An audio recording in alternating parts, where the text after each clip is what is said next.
Hello, class. I'm Mitchell. I'm Adam. And this is Mason.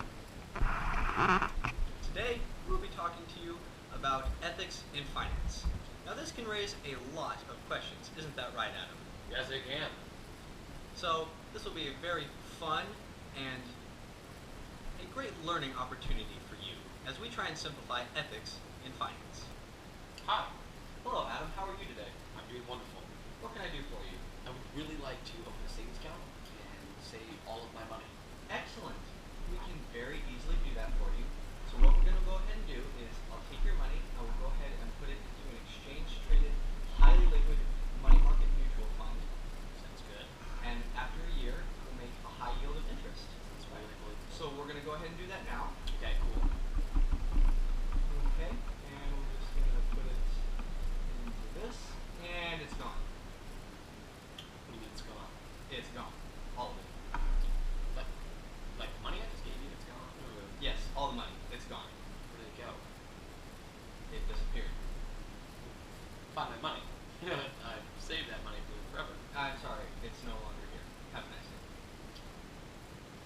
There. I'm Adam, and we're going to be talking about Chapter 4, Money, how we get it and where it goes. It's all about the money. That's the first phrase of the chapter. It's all about that green, the cheddar, as the kids say. It can be your best friend or your worst nightmare. What you do with your money is your own business. You can go spend it on whatever you want. You can go invest it and put it in a bank. Or you can go and financially invest it with someone that you have no idea has the best ideas for you or not. Instead, they might just take your money. Probably go use it themselves. I'm sure they made a movie about that somewhere, shape, or form. Anyways, enough about that. We're going to get down and talk about some rules and some ways that you can keep yourself out of the financial sector of getting in trouble and stay on the right path.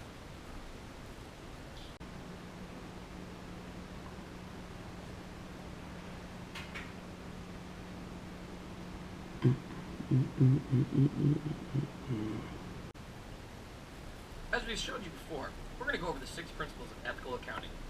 Number 1, responsibility. In carrying out their responsibilities as professionals, members should exercise sensitive, professional, and moral judgments in all their activities. Don't do stupid things. Thank you, Mason. Number 2, the public interest. Members should accept the obligation to act in a way that will serve the public interest, honor the public trust, and demonstrate commitment to professionalism. Give them what they want. Correct. Number 3, integrity. To maintain and broaden public confidence, members should perform all professional responsibilities with the highest sense of integrity. I know what you did. Number 4, objectivity and independence. Members should maintain objectivity and be free of conflicts of interest in discharging professional responsibilities. A member in public practice should be independent in fact and appearance when providing auditing and other ostentatious services. Don't let the liberal media tell you how to live your life. Number 5, due care. A member should observe the profession's technical and ethical standards, strive continually to improve competence and quality of services, and discharge professional responsibility to the best of the member's ability. Don't rush into it. Ease it. Number 6, scope and nature of services. A member in public should observe the principles of the Code of Professional Conduct in determining the scope and nature of the services to be provided. The hell are you doing and why? Thank you, Mason. Oh, good morning. We're going to talk about a section of Chapter 4 called Lies, Damn Lies, and Managed Earnings. It's by Carol J. Loomis. Her main focus is the SEC. Now, for you that don't know what the SEC is, they're the Security Exchange Commission.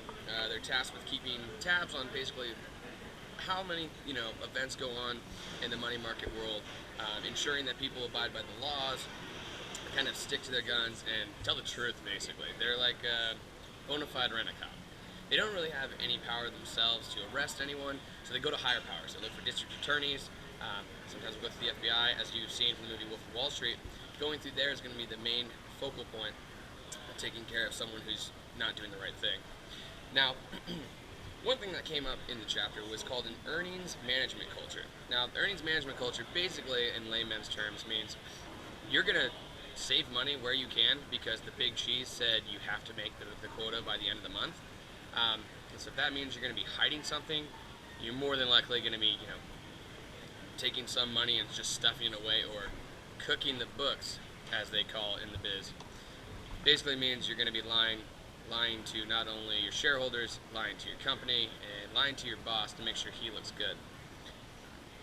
You really don't want to do that. That's the worst thing to do. In fact, you go to jail for it. And more than likely, it's not the main CEOs that will be going to jail. It'll be more likely that it's the young business administrative assistant who comes in out of college looking to make an impact, and they're the ones who make that one mistake. Now, for you who went to the discussion last night for ethics, their speaker was Randall Walker. He was talking about how people don't grow up and are born to be evil. It's something that it's grown on them or they have learned, and it's a trait that they take with them. His example was, there's two people. There's someone who buys something and there's someone who steals. They both wake up in the morning, they both brush their teeth, they comb their hair, they'll shave, what have you. But somewhere along the line in that day, one of them decided to actually pay for something, and the other didn't. That's kind of what happens with people that try and mess with the SEC. It's harmless at first. They don't think they're doing anything wrong. It's just, simple, let's sweep it under the books. But really what they're doing is not only screwing their company, themselves, and their shareholders, but they're really putting a damper on anybody who wants to put any trust in the financial district. Alright, so what happens if the SEC doesn't regulate any kind of financial instrument? Well, I have a specific date for you, and it's 2008. So basically what happened is that there was this new creation of a financial instrument. And this financial instrument, for whatever lovely reason finance people decided, didn't need to be regulated. So they paid a lot of money to government officials so that this new debt instrument wouldn't be regulated by the SEC. And look what happened. We get into the next Great Depression. So while the SEC may at times interfere with finance and hinder it, ultimately it does have the best interest of the public in mind. Because let's be realistic, finance people just want to make money. And they're human too. You can't blame them for that. So you need the SEC, you need some form of government to step in and essentially draw the line at some point, preferably in the beginning, and say, these are the parameters you can work with. If you get outside of these, we need to step in to help protect the public. Dodd-Frank tried to do this. Dodd-Frank was the Regulation Act implemented after the 2008 financial crisis. Dodd-Frank tried to set some new form of regulation and guidelines for the financial market to, one, protect investors, and two, regulate what finance companies were doing. Like I said, ultimately, people are greedy. They're going to try and make as much money as possible. A company has its own interests in mind, not yours. Should you do it, or should you stay clear? We're going to try and answer that right now. So, financial markets are becoming really complex. There's some crazy stuff out there. So, who even knows how to do it? Sometimes the financial people who claim it's their job, or you think would have the answers, don't, because they're just trying to earn a buck.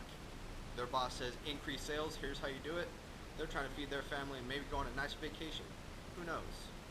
So, ultimately, as Adam said, it comes down to people who you are trusting with your money to do the ethically correct thing and do their fiduciary duty of, we are trusting you as a professional to not screw us over like I did with Adam earlier in losing all his money. So in order for that to happen, markets need to be fair. In order for an investor to want to and be able to invest, there needs to be a fair market. Equal opportunity for everyone. Equal opportunity for me, Adam, everyone. In order for fairness to happen, there's two things that need to happen. Either or. Either the price of an asset or good needs to reflect how much value the asset actually has. That phone you just bought needs to actually be worth $600.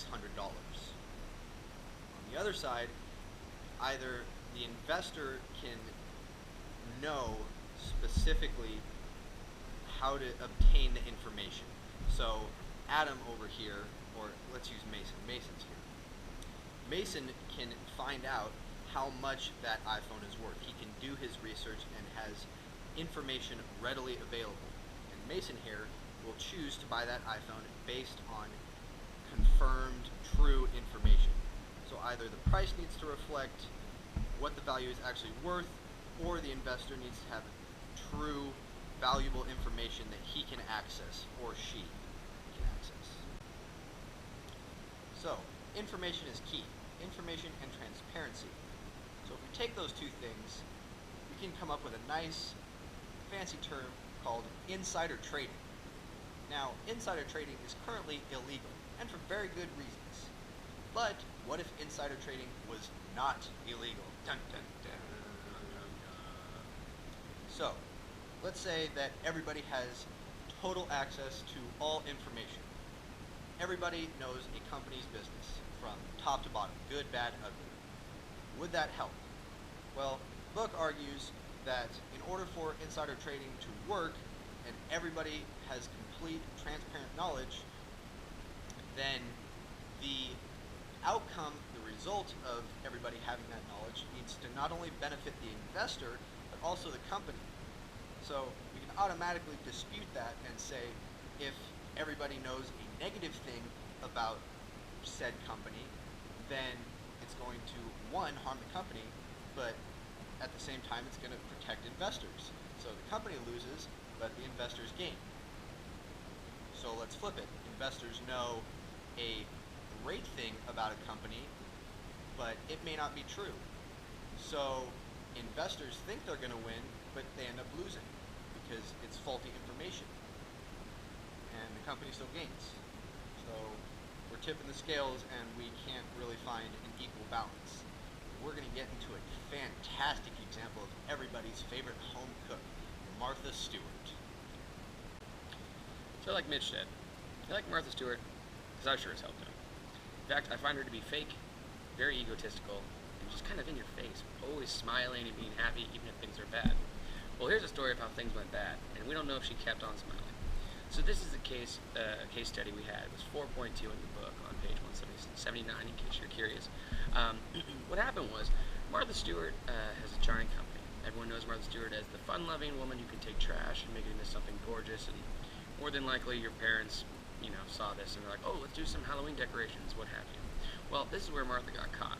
So Martha Stewart, back in 2001, decided that she was going to pull 4,000 shares out of a company called ImClone Systems. Now, ImClone Systems is a company it's a medical company, mainly making drugs and other machines that will help with the fighting of cancer. Now, we find it kind of odd that she pulled out 4,000 shares just randomly in December. Well, it turns out one of her closest friends and the owner of ImClone Systems dropped her a hint, supposedly, saying that the FDA would not approve of the latest drug that they're going to be putting out. So she decided, you know what, cut my losses and save this. Now, like Mitch was talking about earlier, this is insider trading. Does that seem kind of fair?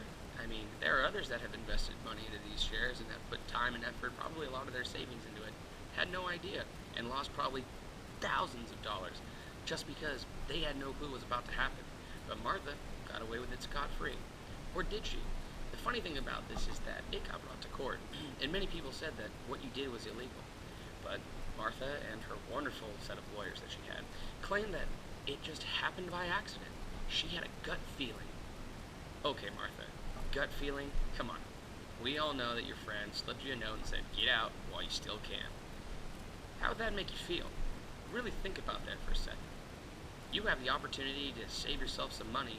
No one else does, because you just got the inside. Doesn't seem right, does it? That's why it's considered to be illegal and wrong. Don't do it.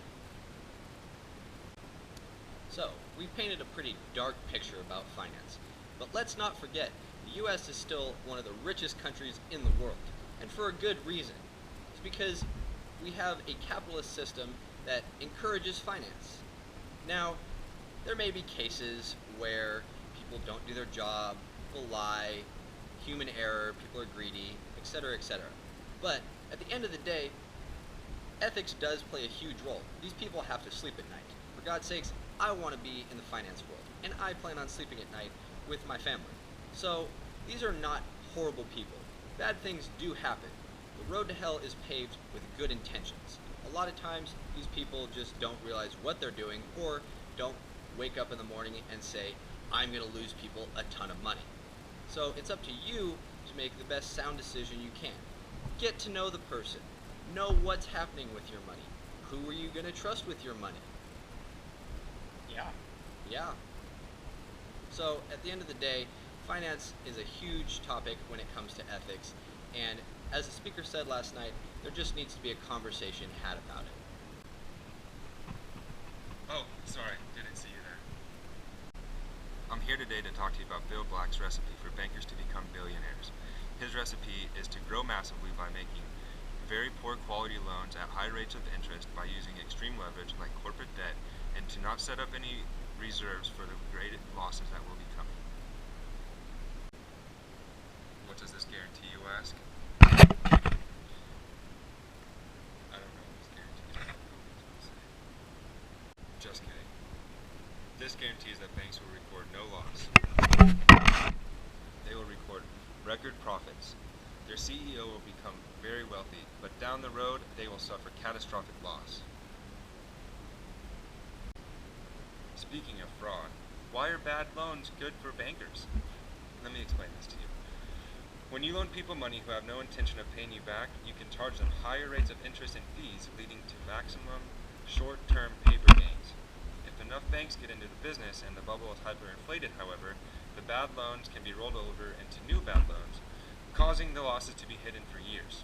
The bottom line is, mediocre banks cannot make the money in a competitive market, but they are guaranteed one thing, and that is to be making enormous amounts of money by using bank fraud. Who are you? I'm Mason. No, I'm Mason. I'm Mason. Thanks for listening. Let me ask you guys this. What environmental factors can